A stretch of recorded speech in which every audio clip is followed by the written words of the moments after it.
मारा हुआ है, मतलब उसका भी कमर तोड़ दिया है भीम ने मार करके। उस समय वो रंग में पड़ा हुआ है, ताकत नहीं कि हम उठ सकते हैं हम। उसी समय अश्वत्थामा पहुंचते हैं वहाँ, दोनों का एक नंबर दोस्ती। तो उसका अवस्था देख करके बोले, अश्वत्थामा ने दुर्योधन को बोले कि हे मित्र बताओ, आप गुरुपुत्र थे, मतलब अश्वत्थामा से नहीं, ये कर्ण बोलते हैं, दुर्योधन का गुरुपुत्र थे।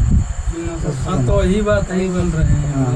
द्रोणाचार्य तो वो बोले कि उसका कष्ट देख के बोले कि आप बोलो तो हम उन लोगों को सबको मार करके आपको सिर ला के दे देंगे। बोला पक्का? बोला पक्का। वचन दो? बोला हाँ वचन देता हूँ, मैं उन लोगों को मार करके आपका मतलब सामने सिर हाजिर कर देंगे। बोला ठीक है जाओ। उसको वचन दे के चला गया। रात में, दिन में युद्ध चल रहा था, रात में नहीं। वो युद्ध था कि दिन में तक चलेगा, रात में नहीं चलने वाला। जैसे सूर्य डूबेगा ना, युद्ध खत्म हो गया और अगले दिन युद्ध होगा।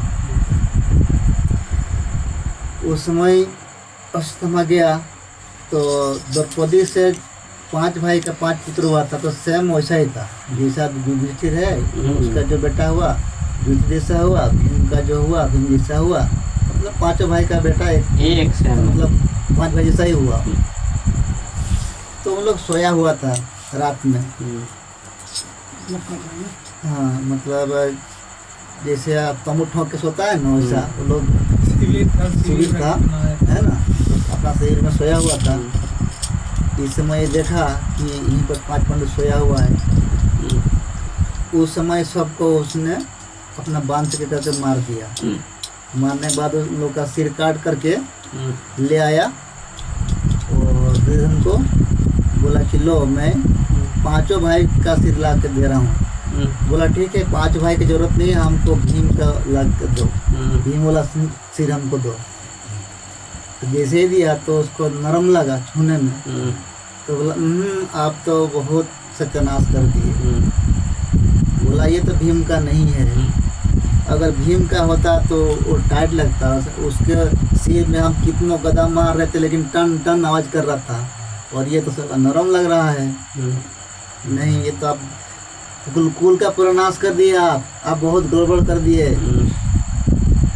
इनको मारना था उनको मारे ही नहीं, जो कुल में बच रहा था उसको भी आप मार दिए। वो तो निर्वंश हो गया पूरा खानदान। हाँ, कम से कम ये लोग ही बचता तो हाँ, लेकिन आपने तो सारा सत्यानाश ही कर दिए। उसके बाद जब यहाँ पता चल गया, सुबह में देखा कि भाई पांचों भाई को मार कर ख़त्म कर दिया, सिर है ही नहीं उन लोगों का। तब उन लोग भीम अर्जुन को मालूम हो गया ये काम कोई नहीं कर सकता है, समय कर सकता है। उस समय उस सुबह हुआ, उसको ललकारा के भाई तुम कहाँ हो, कैसे नीच कर तुमने कैसे किया, ये युद्ध का समय में युद्ध करना है, तुम कोई भी समय किसी को, ये तो बहुत बड़ा अपराध किया है तुमने।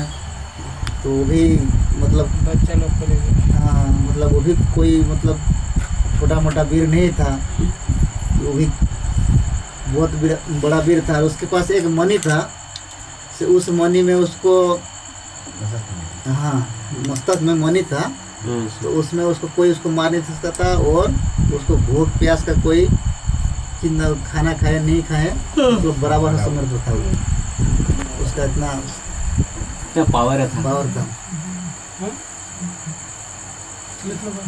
उस समय